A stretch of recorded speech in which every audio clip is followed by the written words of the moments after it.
Ayun, magpapalitan nyo na lang ulit ako. Tapos, manghihingi na lang ulit ako ng pera kay Kobe. Mas madali pa. Hehe. Alright, yan!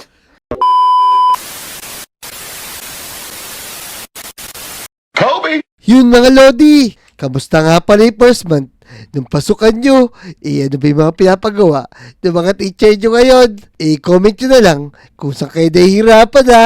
Tapos tutulungan kayo ni Kuya Kobe. Tara, let's go, bumili tayo ng pagkain kay Aling Uling.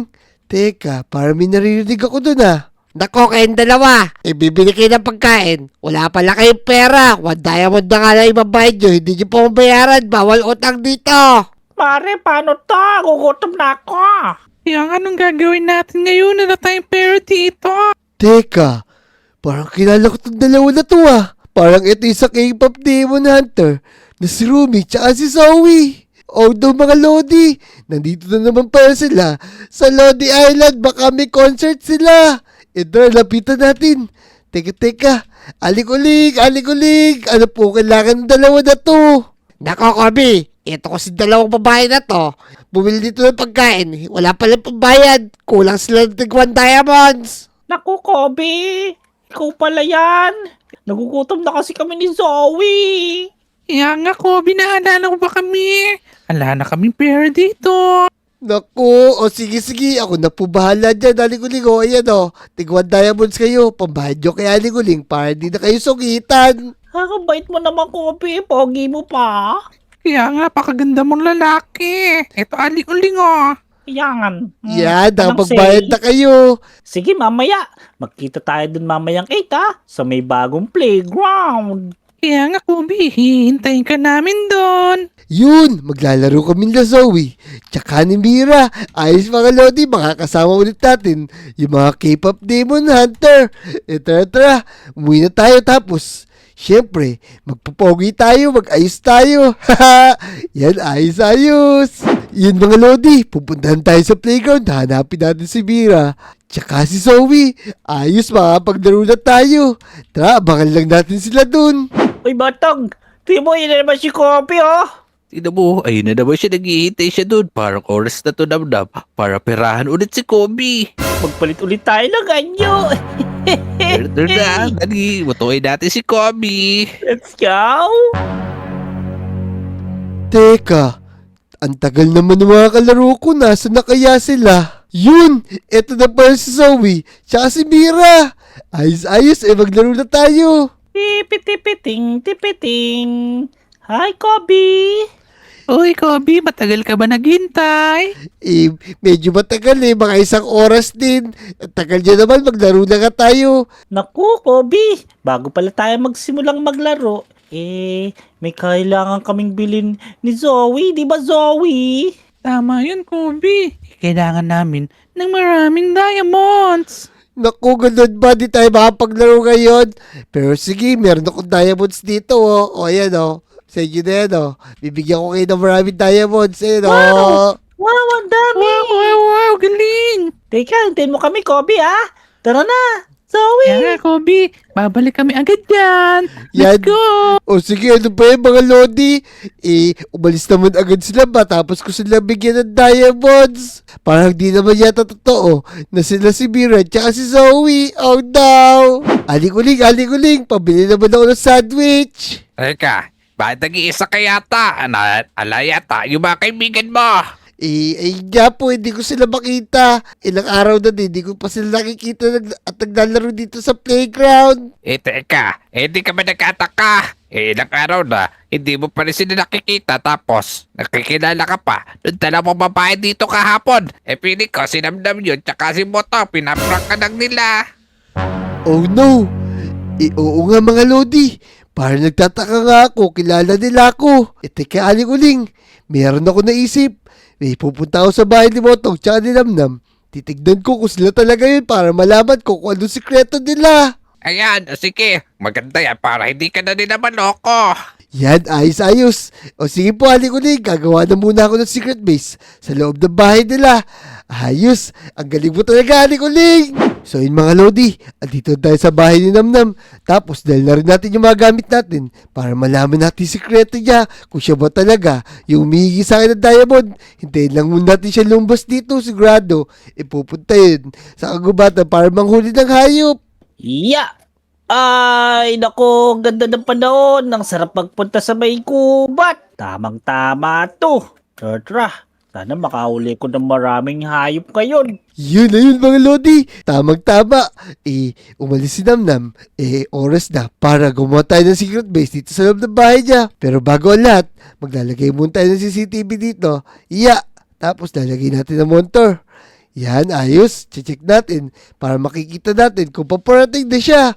Yan, tara na, mag-okay na tayo dito. Yan, sarado natin yung pinto, tapos kunin natin itong diamond pickaxe natin na to.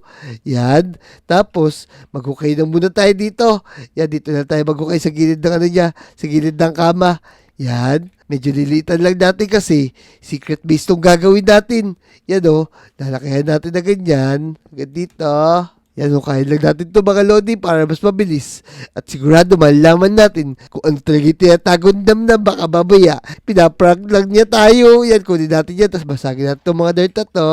Yan mga Lodi, tatapusin ko lang itong secret base na to ha. Tapos hintayin natin si Namnam. Tara, let's go!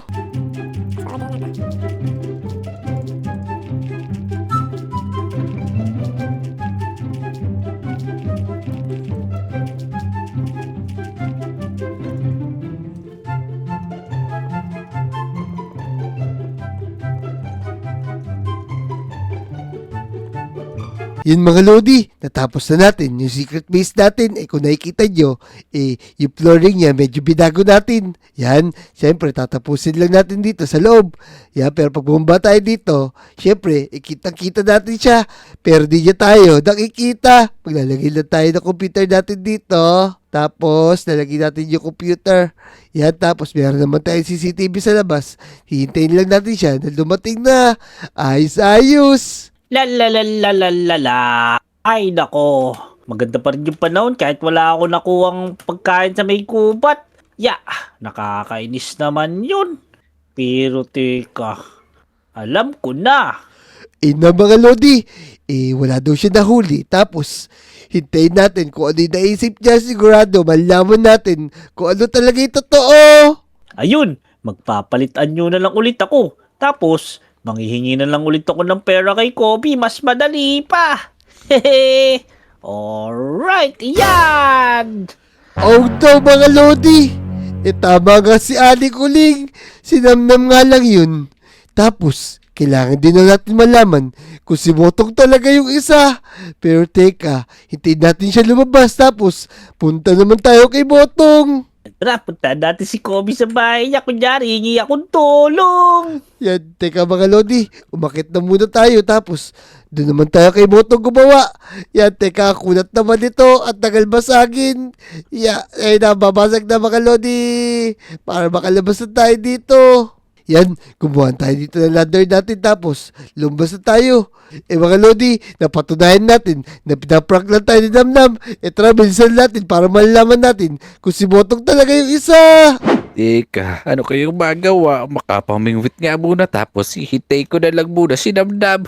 Yun mga Lodi, umalis na si Motong pagkakataon natin to para gumawa ng secret base dito. Aray, ang sakit. Teka, parang wala na siya. Tara, gumawa tayo ng secret base dito. Dito sa babae niya, Ayan, Tara, mag-okay na tayo. Teka. Yan, kain lang natin na ganyan. Gagawa na tayo na katulad ng kinamnam. Isang maliit na secret base para malaman natin kung ano talaga yung totoo. Yan. Tara, bilisan natin bago pa siya dumating kasi may bingwit lang yun eh. Yan, mag-okay na tayo na mag-okay dito. Tapos, yan, mukhang pwede na yan. Kukain lang natin ulit sila. Yan, tapos gagawa na tayo ng secret base.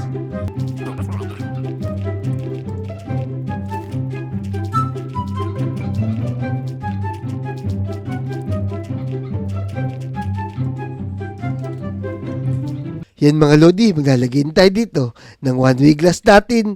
Yan, pag sinabing one-way glass, ibig sabihin, tayo lang makakita sa kanila, pero tayo dito sa baba, nakatago tayo kasi merong harang dito. Ayos talaga to, napakaganda. Mga Lodi, hintayin lang natin dumating si Motlong para malaman natin yung totoo. Teka, ano ba yan? Kanina pa ako dito, wala akong mahuli. Teka, alam ko na. Makauwi na lang muna.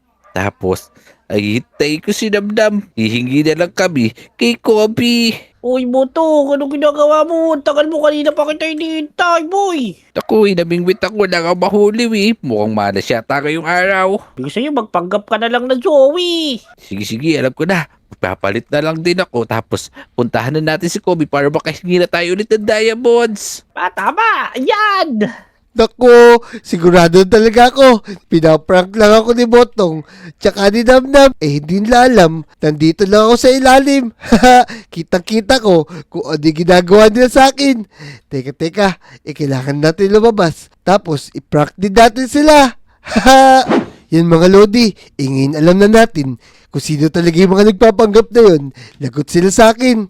Teka. Gagawa ko ng trap dito. Maglalagay tayo ng TNT na ganyan. Yan, lagot sa akin tong si Botong tsaka si Damdam. Tapos tatakpan natin ng carpet mamaya. Sisindahan natin to. Yan, tapos lagyan lang natin ng carpet na ganyan para hindi nila makita. Lagot sila sa atin. Hintayin natin na dumating sila dito, sigurado. Hihingi sa akin yun na maraming diamonds. Lagot sila sa akin. Uy, Damdam, tara. Nandito na tayo sa bahay ni Kobe. Sana nandito siya. Ayun siya, Botong. Huwag ka maingay. Bilis. Hi, Kobe! Uy, Kobe, tara, maglaro na tayo. Naku mga Lodi, ito na nga sila. Akala nila, hindi ko pa alam. Uy, teka, Zoe, Mira. Ano ginagawa nyo dito? Siyempre, dinadalaw ka namin. Namimiss ka namin ni Zoe. Kaya nga, gusto namin makipaglaro sa'yo. Ang gusto ko, lumapit nga kayo dito sa akin. Tara dito, pasok kayo sa bahay ko. Naku, ikaw talaga, Kobe. Nagpapakipot ka pa. Tara na nga, Mira. Tara na. Tara na. Si Kobe, oh. May surprise ako sa inyo. Tignan nyo ito, oh. Teka. Babasagin ko lang to. Tapos, sindahan natin. Nandiyan na kayo. Ano naman ito, Kobe? Oh! Oh, no! Ayun, na-prank ko na sila. Nakabawi na ako sa inyo. Oy, Botong Damdam. Kala nyo, di ko alam na kayo lang yan, ha? Aray ko, sakit. Ano sinasabi mo, Kobe? Oh, Kobe, ano sinasabi mo? Ay. Ito si Mira. Oy, Damdam, ikaw na yan. Kitang-kita ka na. Ala, bumalik na pala ako sa dati. Dahil sa TNT, bumalik kayo sa dati nyo. Yan, huwag na kayo magtago. Lagot kayo sa akin. Ito pa TNT. Takbo, Kobe. Ayun. Takbo. Huwag ka Yo. na yan, Moto. So, mga Lodi, ang galing talaga ng one-way glass natin. Dahil doon, nahuli natin si Motong, tsaka si Namnam, kung ano yung mga tinatago nila. Ayos. So, kung nag-enjoy kayo sa video na to, mag-subscribe ka na. I-like mo na rin yung video at mag-comment na rin kayo. Let's go! Let's go.